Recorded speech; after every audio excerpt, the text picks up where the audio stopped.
Hello කොහොමද ඔයාලට rose flower part 1 video එකේදී අපි මෙන්න මේ ටික ගොතලා ඉවර කරගත්තා. ඔයාලට මතක ඇති. අද අපි බලමු ඉතිරි කොටස කොහොමද ගොතන්නේ කියලා. මුලින්ම අපි මේ විදියට චේන් එකක් දාගෙන මේක ටර්න් කරගන්න ඕන. ඒ කියන්නේ හරව ගන්න ඕන.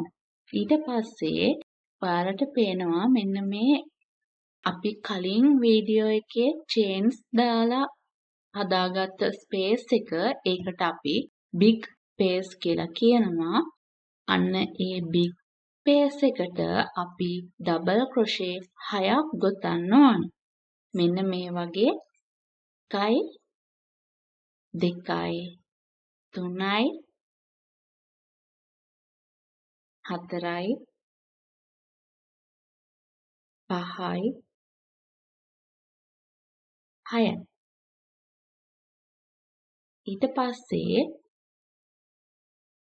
ඊළඟට අපි මෙන්න මෙතනින් සිංගල් ක්‍රොෂේ එකක් දාගන්න ඕන.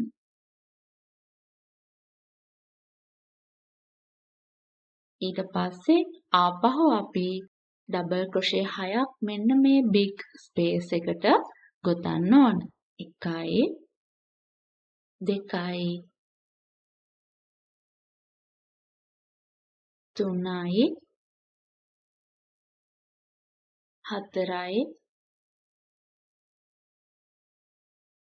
5යි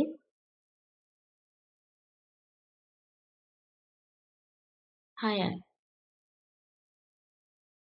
ඊට පස්සේ ආපහු මෙන්න මෙතනට සිංගල් ක්‍රොෂේ එකක් දාන්න. අන්න ඒ විදියට මේ තියෙන බිග් ස්පේස් ටික සේරටම ඩබල් ක්‍රොෂේ 6 ගානේ ගොතලා සිංගල් ක්‍රොෂේ එකක් ඊළඟ ස්ටිච් එකට දාලා ඒ විදියට කන්ටිනියු කරගෙන යන්න ඕන.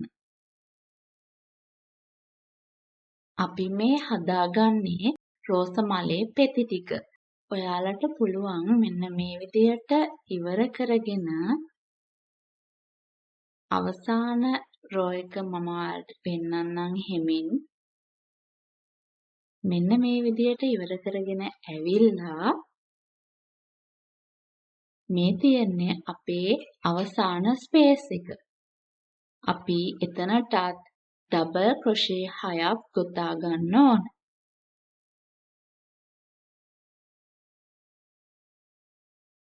මෙන්න මේ විදියට ගොතලා අවසානෙට ස්ලිප් ස්ටිච් එකක් එතනින්ම දාලා අපි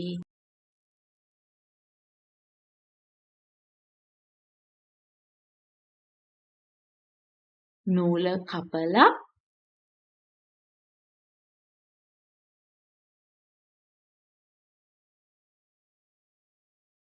මෙන්න මෙහෙම තද කරගත්තට පස්සේ අපි ගොතපු කොටස ආපහු ලිහෙන්නේ නැහැ. මෙන්න මේ විදිහට තමයි එන්නේ. ඊට පස්සේ අපි හෙමින් සැරේ ළඟින් මුල ටික මෙන්න මේ විදිහට රෝල් කරගෙන එනවා. එතකොට අපේ පෙති ටික ලස්සනට එනවා රෝස මලේ. මෙන්න මේ විදිහට ලස්සනට මල හදාගන්න පුළුවන්. ඊට පස්සේ අපි මේක ලිහෙන නිසා මෙන්න මේ විදිය ඉදිකටුවක් අරගෙන මේ නූල මෙහෙම දාගෙන මේ විදියට තනින් මහ ගන්න ඕන. ළඟින් මහ ගන්න හැම වෙලේම හොඳට පේන්නේ නැති වෙන්න ළඟින් මැස්මවල් දාගන්න.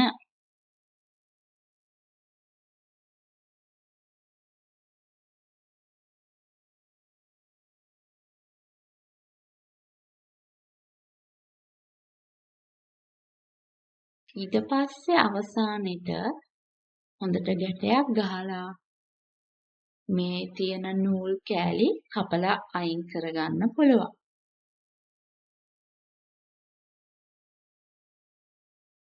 එතකොට මෙන්න මේ වගේ තමයි මල එන්නේ. අපට ඕන නම් මේක අලවගෙන හදාගන්නත් පුළුවන්.